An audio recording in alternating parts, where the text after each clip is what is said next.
Good afternoon. My name is Teddy Pierce. I am an independent homeless management information system database administrator and consultant operating out of Windsor, California. I have a nonprofit titled Social Services Data Solutions, and one of my DBAs and a special project is called Impact Homelessness. Through Impact Homelessness, we will be providing, with partners and colleagues, a series of brief training on some of the areas of homeless management that we feel are missing from the regulatory framework and can't be accomplished, quite honestly, through a regulatory framework. The first area is innovation, so we'll talk about how some COCs and Continuum of Cares are beginning to incorporate innovation methodology into their planning approaches. So we'll talk about what those steps are and what the benefits would be and how to achieve those easily. We'll also talk about data literacy. The HMIS data is very, very complicated, and most times the HMIS administration group has the best understanding of what it means and how it works. But we felt a need to educate our key decision makers, such as COC leadership entities and general COC members and the public, about how HMIS data works and how to make decisions based on that. Project management, we have all worked in nice areas where we've seen project management and accountability frameworks really move the needle, so we'll be talking to some experts who can address that. And then the last category, which I call tactical HUD, is really just about taking the HUD policies and tools and how do we actually manage to those? How do we improve our management processes, because we understand how to do that much better. Let's start here with a short history, very brief history of the Continuum of Care. And I will say that there is much information out on the web about the history of the Continuum of Care. However, it tends to be very policy or regulatory based. So this is just a newbie's view of the Continuum of Care history. The Continuum of Care really was started in 1995, but backing up a little bit, federal legislation and funding for homelessness really began in the 80s with the McKinney-Vento Act. And then along in mid-90s, the COC process was introduced by HUD as a part of what they call a reauthorization of the McKinney-Vento Act. So they basically were redoing the funding for the McKinney-Vento Act and adding a little bit more formality and rigor to that. Through that reauthorization process came what we all know in our business as the HARTH Act, and that acronym stands for Homeless Emergency Assistance and Rapid Transition to Housing. And that was the reauthorization of McKinney-Vento. And the reason that this is so critical is that there were several changes that happened through the HARTH Act. And so I'm going to go over just through high level some of these changes, and I attribute the change language to the Urban Institute, who actually has a blog about these changes. The first one was an accelerated programming shift away from emergency shelter or shelter systems to housing first. And this is very summarized. There were a lot of other changes that came with this shift. And now in 2021, there has started to become a little bit of critique or critical thinking around the efficacy of housing first. And many people are, kind of in discussion mode about that, but it's starting to come through some social media and some of the state and HUD technical assistance messaging that I'm seeing. The HARTH Act also created a federal strategic plan to end homelessness process, and that's a multi-federal agency contribution. And then it expanded the definition of homelessness to include those who are imminently at risk of homelessness, those who are leaving institutional settings such as hospitals or jails. It incorporated more structure around focus around unaccompanied youth, and also families and individuals fleeing domestic violence. And through the HARTH Act as well, there was a vision for the creation of a set of what we call system performance measures, which are data points that come out of the HMIS system that are used by Continuum of Care to set strategic goals. And also the last really main change was it established a requirement for system coordination of our homeless system of care, or a coordinated entry. And so I think a lot of folks are familiar with what a coordinated entry kind of does right now. Overall, HARTH provided a regulatory implementation over the COC program, including the planning process. And the planning process had been, I think, notably absent prior to HARTH. In other words, HUD was funding local areas directly for emergency shelter systems, but they wanted to put this planning and evaluative framework over the use of those funds. And so that was a big contributor of HUD. So let's talk about the overall purpose of a continuum of care. As you might well imagine, there are some very core goals and purposes coming through the work of the continuum of care, and I'll just talk about them here. To promote community-wide commitment to the goal of ending homelessness, and I really want to focus and bring your attention to that term, community-wide. We, in our work, in my opinion, tend to get very laser focused on the service provision aspect of it and the political aspect of it, but really the continuum of care spirit was to benefit the entire community in the region who's trying to address homelessness. It also, the continuum of care provides funding to quickly rehouse persons who are homeless, and this is, again, coming through a lot of rigor in program planning and attention to your data, but that is a core goal of a continuum of care. It promotes access to effective use of mainstream programs, and when we talk about mainstream programs in our language, we're talking things like food insecurity or social security benefits, things like that, other mainstream programs. So we want to get our clients quickly connected to all of the programs that they would be eligible for and that would help them exit homeless. And the last overall purpose is to optimize personal self-sufficiencies among persons and households who are experiencing homelessness. So these are very high-level, general, overall goals. Now, how do we do that within a responsibility framework? HUD, in some of their technical assistance guidance, puts out the following two categories for the core responsibility areas of a continuum of care. We have planning and we have system operations. So basically, in the planning category, they list point in time that a continuum of care is to plan for and help execute a point in time count. And there are a lot of technical details around point in time counts. These are also known in the acronym world as a PIT. So in our world, we tend to get falling back on acronyms, and this is when you hear the PIT, this is the point in time count.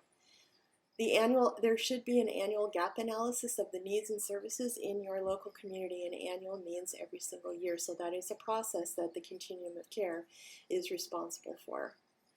Another area of responsibility was that one of the other HUD funding streams, known as the Emergency Solutions Grant, needs to be funded and managed and evaluated in consultation with the continuum of care, because HUD has two primary funds that we are familiar with most of the time, which is the COC funds, the Continuum of Care funds, and the Emergency Solutions Grant funds.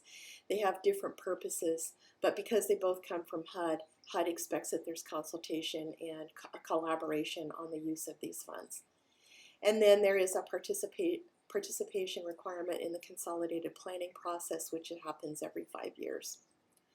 The second primary area of responsibilities falls under system operations. So the continuum of care is expected to establish and monitor and manage to annual performance targets, to evaluate those outcomes and to take action against poor performers. And I just want to say, for folks that aren't familiar with this language, poor performance in terms of an individual homeless service provider is typically addressed through them not being able to rank as high on an annual application process. However, most COCs do some kind of a remediation plan if a homeless service provider is performing poorly, and that provider has time to address that plan and kind of pick up the level of their services.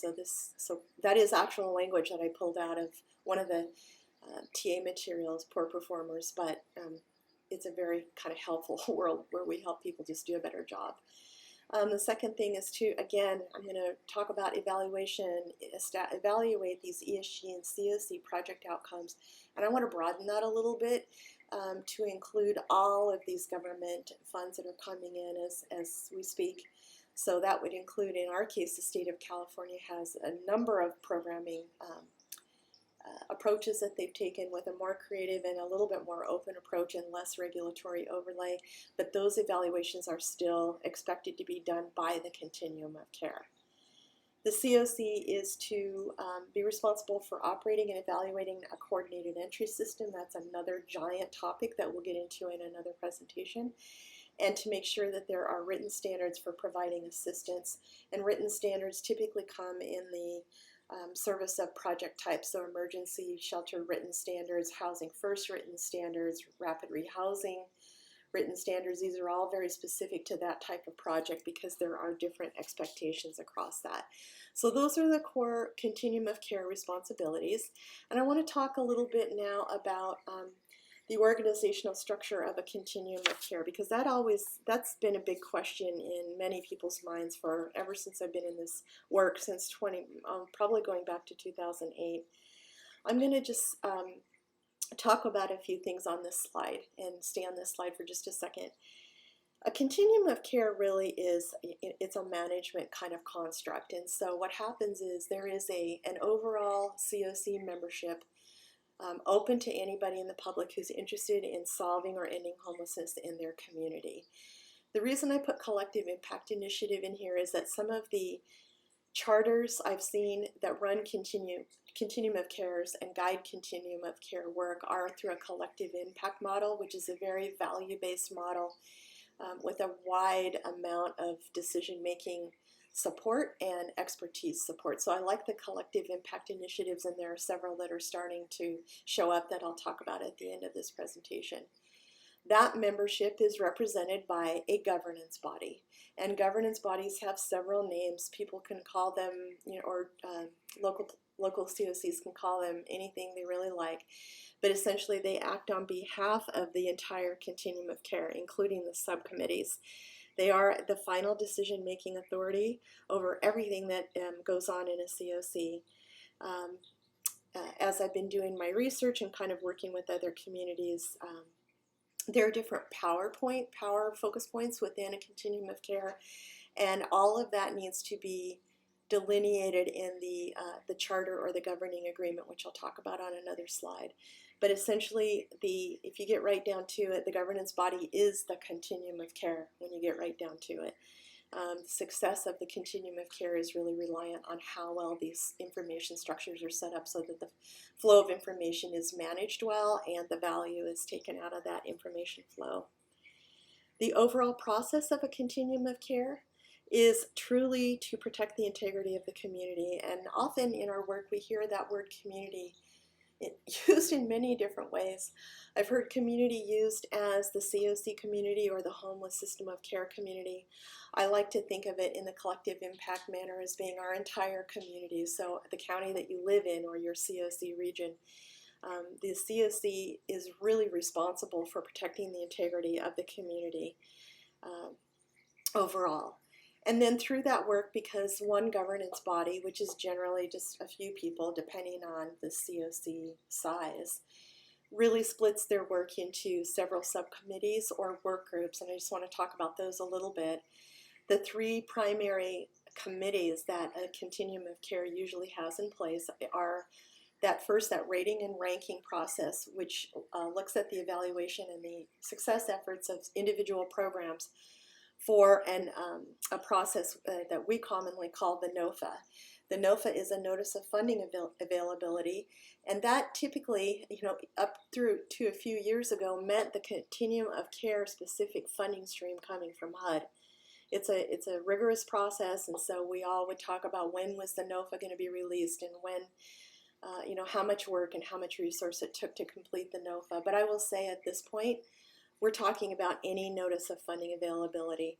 And so typically COC has a subcommittee within it that rates and ranks the efficacy of any particular funded project as it works towards the overall system goals of the Continuum of Care region. So that's a very important committee, and most COCs have a rating and ranking committee as part of their structure. And then another very important subcommittee is HMIS oversight. Some people combine that with data, but because HMIS drives the data and the reporting to inform the stakeholders, COCs typically have an HMIS oversight that really monitors the efficacy of the HMIS lead, what we call the lead, which is the database administration and the people who define the custom reports. and provide the data literacy wraparound for us to understand those reports, as well as the HMIS vendor, the selected software product, of which there are a number in the United States at this time. The other job of an HMIS lead is to assure that all mandated report filings are done on time and with the highest data quality possible. And we'll go over that in another presentation. Coordinated entry oversight is another common subcommittee to look at the how well your system of coordination is working in your COC area. And then there may be a number of other subcommittees as deemed by governance, and that's really in consultation with the general membership and what we call the collaborative applicant. I have just a few examples of some of the types of subcommittees I've seen in other people's governance charters. So we've seen performance committees, we've seen board recruitment and selection work groups, racial equity committees, governance committees that actually, or steering committees that actually work with the governance body, project review committees, rating and ranking, which is more in the first box there, housing committees to talk about special types of housing projects and make sure those are operating well, emergency preparedness committees. I've seen Funders Collaborative, which is a group that might be other local government and private funders to explore the ways to creatively use funding sources, align the monitoring protocols, and make sure that the training is the same for the homeless service providers around those processes. And then these are typically standard committees that can be put into a COC or devised by the COC, and then within the COC oftentimes too there are work groups, and I put that down as one box at the bottom to say those are time-bound work groups or subgroups as needed, and these are very ad hoc based, so they come together to fulfill a certain information purpose. They usually have an end date and a goal statement that they need to apply, work with. And then over to the right there are important support entities that help staff the COC and do all the administrative and compliance requirements that the COC needs to comply with. What are some typical roles and responsibilities of the subgroups of membership of a COC? So we have several groups here that typically participate in a continuum of care. The governance, of course, as I mentioned on the prior slide, is the leadership focus, and they are at the end of the day, they are responsible for the final decision making. But they have a few other tasks too that typically are assigned to them, which would be to make sure that these evaluations happen on an annual basis and within the defined COC region, to establish accountability-based frameworks, ensure that the governance charters are reviewed at least every, and I'm going to back up on this 5 years because I've seen it in 2 places. Really the best practice, and I'm not doing this in air quotes, but the best practice would be to review the governance charter annually, and that is in some of the HUD supplemental guidance. They approve and they oversee and manage the committees and work groups to their best effect. They seek strategic input from the general membership and community partners, and they overall are, the kind of the corpus of the COC. Then the general membership is open to any interested individual in your area who finds interest in helping to end homelessness. So they would be, for instance, business owners or hospital systems or criminal justice systems who might come and attend the meetings and be able to provide input. And in many COC structures, the general membership has certain requirements they need to meet in order to be considered a voting member. But the general membership has to have a vote on any governance charter changes whenever those happen and provide idea generation for committees and further governance.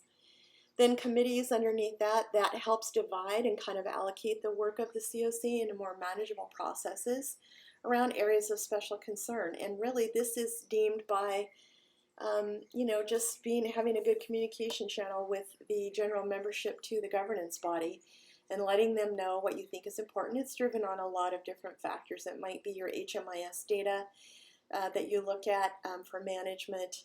It might be emergent issues that come up such as race equity or COVID.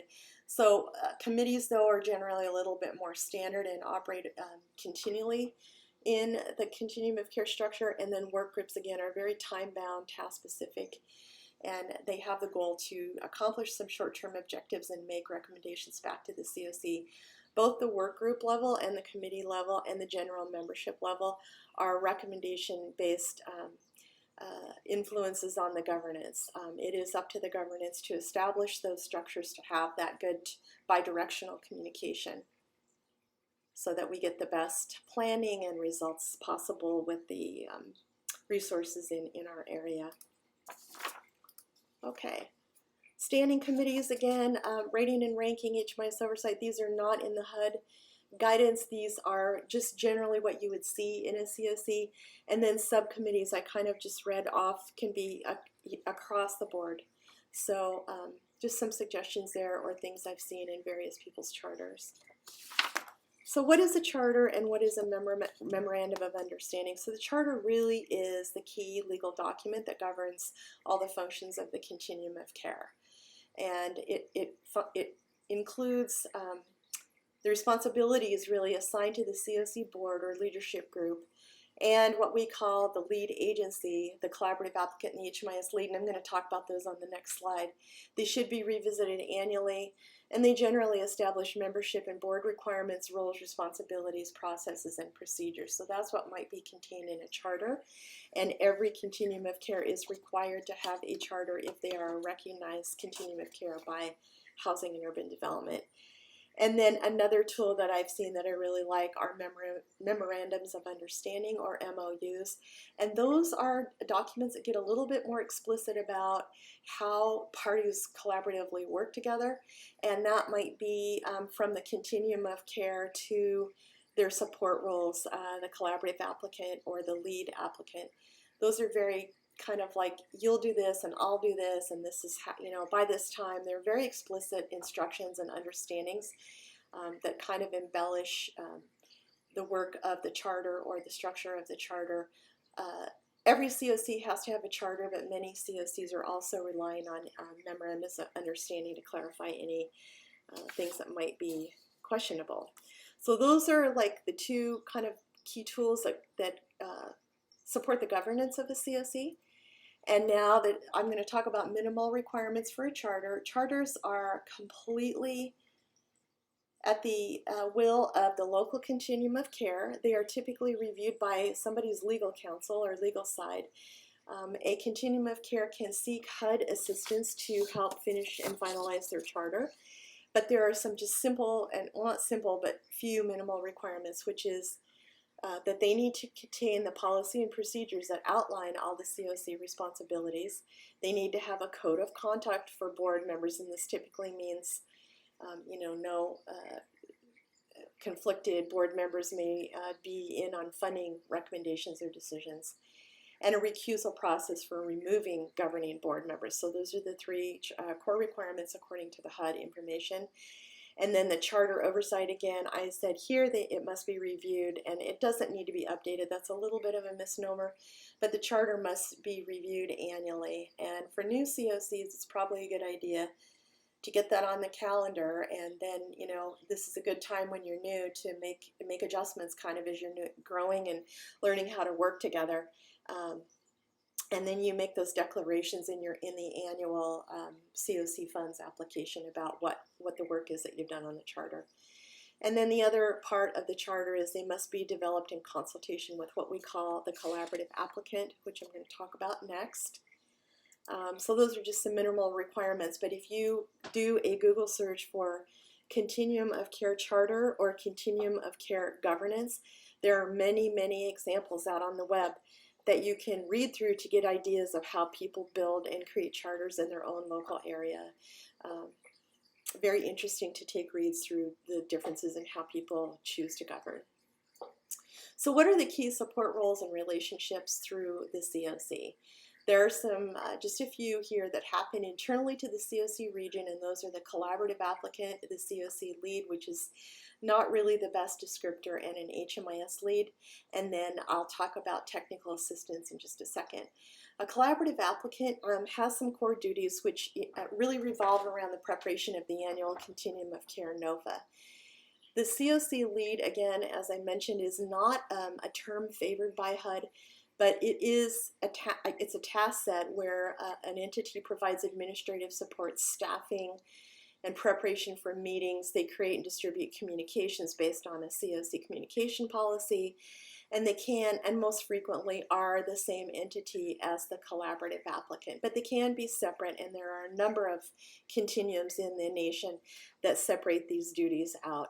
And then the third kind of internal support system is the HMIS lead. Those are generally skilled database administrators who meet the federal mandates for very complicated reporting, and they also then provide reporting to the COC for them to be able to make decisions, providing stakeholder training to not only to the end users of the HMIS, but the decision makers. Sometimes the HMIS lead takes on this role, other times the COC goes out and establishes kind of that data literacy piece separately.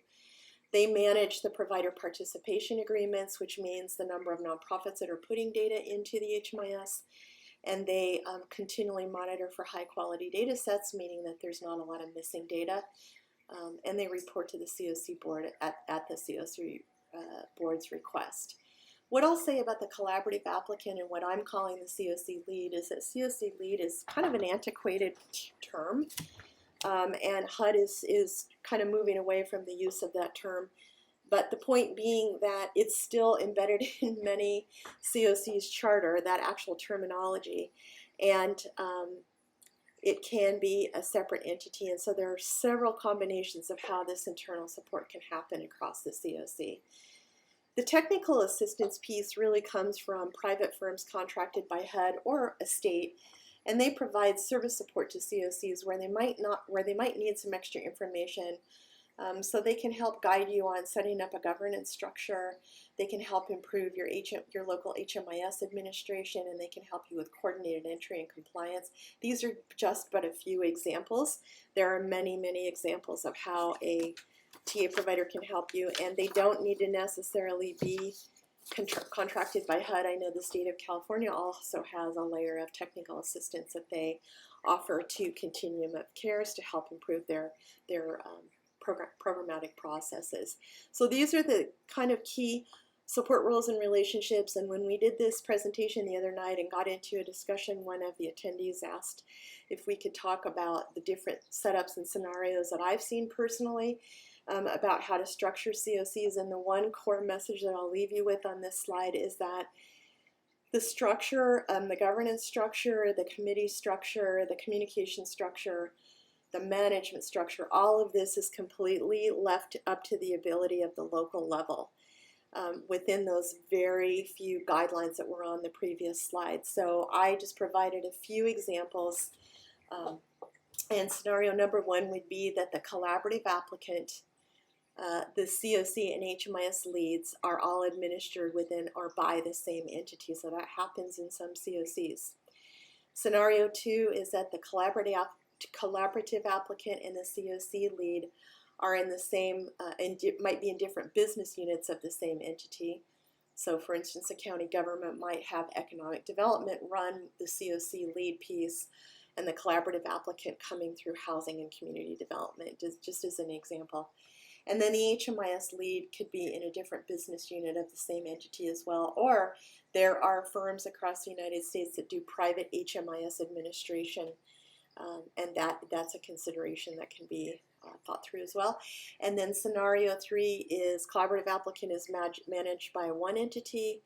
I'm seeing the rise of private nonprofits or public and private partnerships that provide that administrative backbone support and help with program design support. And those are managed by a completely different entity as well, such as a private nonprofit. And then again, the HMIS lead might be managed by a completely distinct entity. Again, messages, the local level, it's the COC board final decision and planning about how any of these structures get put together.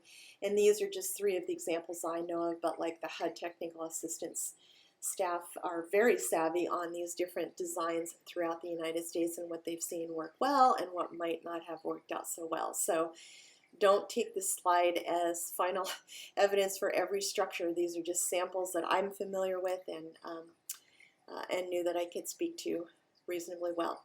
So I'm going to finish this presentation by showing you just a few of the resources that I personally love to access, and just talk about kind of their structure.